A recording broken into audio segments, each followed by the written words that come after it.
We welcome in from ESPN.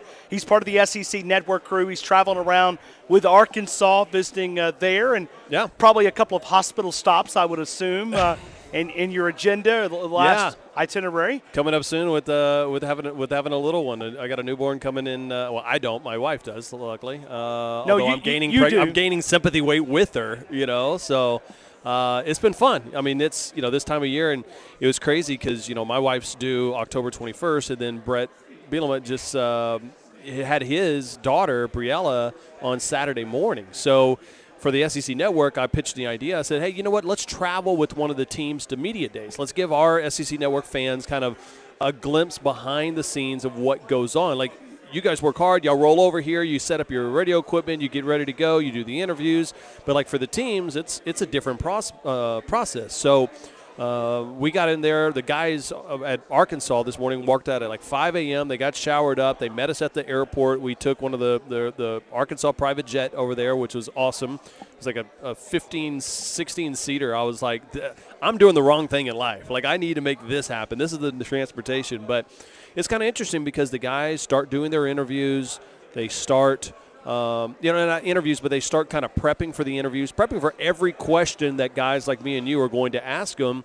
So it's always intriguing to see kind of the other side of that, and that's what we're going to show on SEC Network a little bit later today. Yeah, we're talking to Peter Burns right now, and we're talking about his trip. And, I heard you a couple of days ago, and I got to laughing, man. You were talking about changing diapers. Oh, my goodness. And I think you were asking one of the hosts to give some advice. I think it was Barrett Salee.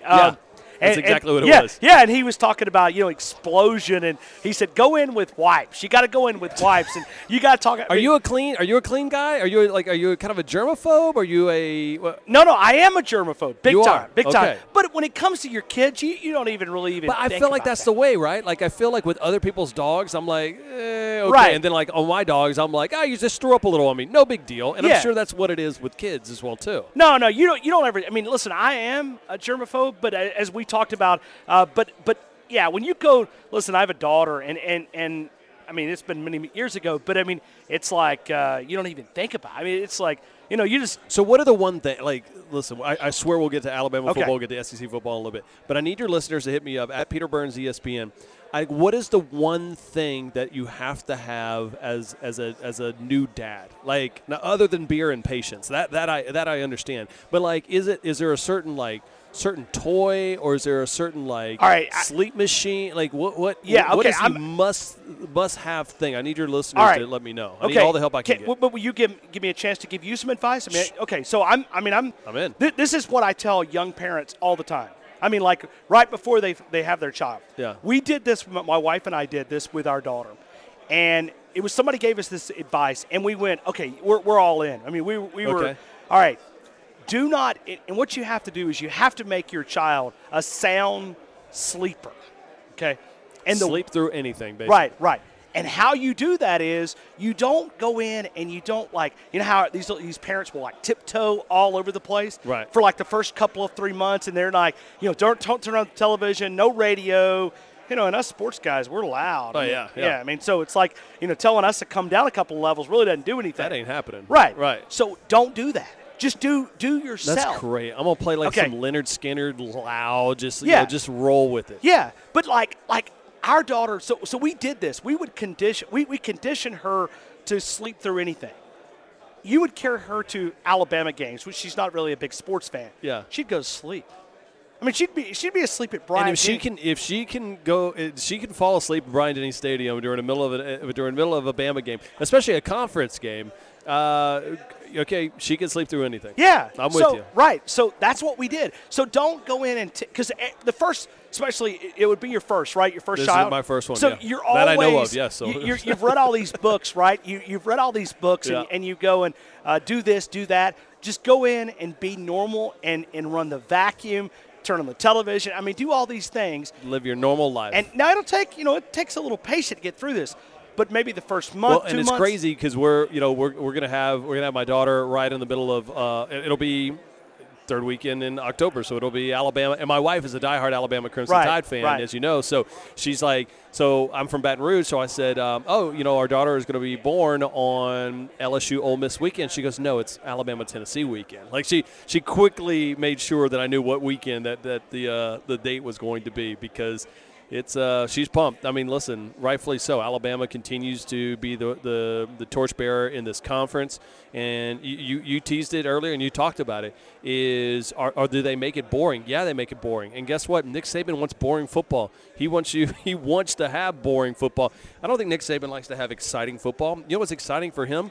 21-0 shutouts where they ran the ball really well. The defense was incredible. They didn't make any mistakes. That's what Nick Saban wants, and he wants W's. And what's happening is that all the coaches here in the conference, there's a different pedestal that Alabama football has reached that none of these teams can get right now. And it's kind of like it's kind of like Floyd Mayweather, right? When he's in a boxing match, yeah, you could probably stick with Floyd Mayweather for about 4 or 5 rounds, but ultimately he just kind of gets in that defensive mode and then counter punches, and then next thing you know, you look at the scoreboard and you don't have a chance. And that's what Alabama football has done to teams repeatedly outside of Clemson the last 2 seasons. Looking at right now the league, who do you think has the best chance to put a stop to this 4 in a row in the SEC? Well, I mean, if there's anybody, frankly, I hate to say this, I don't think there is. I mean, if you had to say there's anyone, I still go with LSU, because I think the great unknown is what Matt Canada is going to be able to bring to this offense. Danny Etling was not great last year, but also, he was going through the mix of Les Miles and that offense being a little bit more kind of, we'll wait and see what happens, and then he had to change halfway through. I think that what Canada is going to allow LSU to open it up a little bit, but then again, I can see LSU also losing 3 or 4 games this year because they're not nearly as deep. I mean, I think Darius Geis is one of the most – I think Darius Geis is a better running back than Leonard Fournette. And I love Leonard Fournette, but I think Geis is shiftier. But at the end of the day, I just don't know if when it comes down to it in Bryant-Denny Stadium, will LSU do what they've done the last 5-6 years, which is try to out-Bama, or will they actually try to open it up? Because everybody has a game plan, right, until you get punched in the nose. And that's what's happening with LSU the last couple of years, Bama week. They're just like, hey, this is going to be crazy. We're going to have a much different approach. And guess what? When they get into that meeting room, they're like, well, we can't make a mistake here because Bama's good here. We can't make a mistake here because Bama's great there. Well, guess what? If you're gonna coach that way, you don't have, and nobody has a chance to beat Bama because they're just superior in what they deliver on the product right now, and that's why they're the cream of the crop of college football. Biggest concern you have around this Alabama team? I'm curious to see. I know they want to develop Jalen Hurts as a quarterback, and I know that they're going to try to open up the playbook for him a little bit. I'm just kind of curious to see how that works with Brian Daboll too as the offensive coordinator. It is because where is the separation of, hey, we develop and we put more trust into Jalen, which I believe that he's earned, and I think that he'll have more of an opportunity to do that. I think Tua's time will come down the road, but I think Jalen's your guy. So how much do you trust Jalen to throw the ball? Because at the end of the day, when your defense is traditionally as good as it is with Bama and it's wash, rinse, repeat every single year, and you can run the ball that well, why put yourself in a situation to possibly lose games? I mean, you don't. You just make sure you control the ball. You don't have penalties, and guess what? Traditionally, there ain't nobody in not only the SEC West, not only the SEC, but in college football that can go with the athletes that Alabama has year in, year out.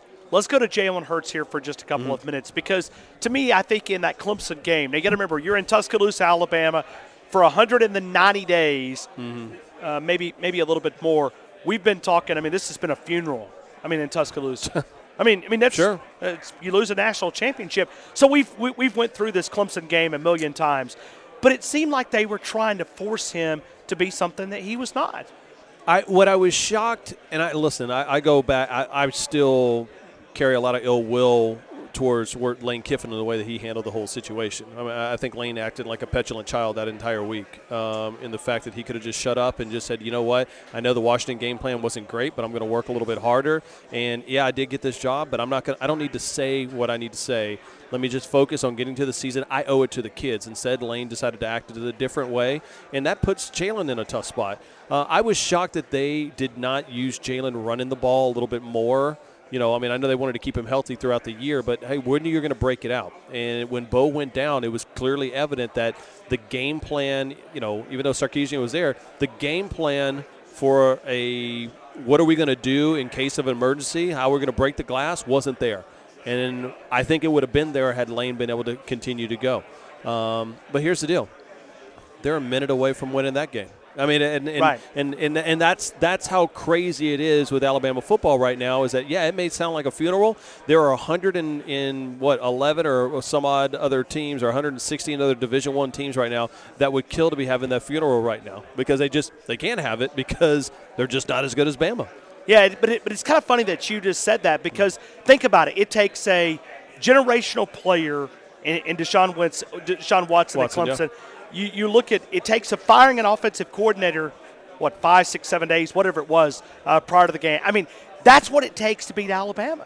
And that's the truth. And that's why Alabama has been the gold standard. And that's why when we come here to media days, Gus Malzahn, Butch Jones, Kevin Sumlin, Mark Stewart, every single coach looks at it and go, what can I take from Coach Saban? What can I do? And I think he has always been a great coach. I just think over the last couple of years, people don't understand. This is like whenever the golfers back in the day, like Jack Nicklaus and Arnold Palmer were winning majors and winning tournaments, it was great. But there was only traditionally about 15 guys on tour that could really win every single week, right? Well, what made Tiger so good in his prime is that there were 85 guys that could win each week. And so Tiger's greatness was better than Jack and Arnie's greatness just because of the amount of people that could really compete. And that's what Saban has done. Saban has been the most dominant college football coach in the heyday of college football. I mean, now that everybody can be on television, now that a lot of the recruiting is kind of the same, they still find a way to have the best recruiting classes and find a way that fit the Bama system, much like guys fit the Spurs system in Popovich and they fit the Patriots way with Belichick. That's what Saban has done, and that's why everybody's playing catch-up right now. We're not in Vegas. We're in Birmingham, Alabama. At times it's a little risky, but it's not Vegas. How many coaches, give me an over or under, will be making their last appearance at SEC Media Days? Man, that's tough. I would say probably 2. Now, that could change because I don't know. I mean, could it be Gus Malzahn if everything falls apart? Or if he doesn't beat Alabama, I mean. Who knows? I mean, because I think that team is extremely loaded this year. I think they're going to be able to run the ball real well. Kevin Steele's defense has gone back and forth over the last couple of years, with the different schools that he's been with. But I think in Jarrett Stidham, they have a different quarterback than Jeremy Johnson ever was at Auburn. And I think for Kevin Sumlin, I mean, that's a big question. His AD has come out and says, hey, you need to flat out win. And Sumlin knows it. Brett Bielema, who I traveled with this morning, he knows that he needs to have a big season. So this is arguably as interesting of a college football season we've seen in the SEC, I think, in maybe the last 5, 6, 7, 8 years or so. Yeah, it's going to be a lot of excitement. I mean, because it's who's going to take that role. Yep. I look at Texas A&M, and I look at Kevin Sumlin, and you think about 8-5, 8-5, 8-5. I think it's a sleeping. And every single year they've been 5-0, 6-0, 5-0. And here's the big thing for A&M is that they had to go ahead and he had to let go his strength and conditioning coach, which was one of his buddies, and that's tough. And what a lot of that had to do is like, hey, we don't need you quick and fast to begin the season. We need you not tired at the end of the season. And that's something to watch for A&M. And that's something that when you look at Alabama, they have to train that way because it's not just an 11-game season. It's the SEC championship. It's 2 playoff games, and it's a championship win. That's how they look at, a football season.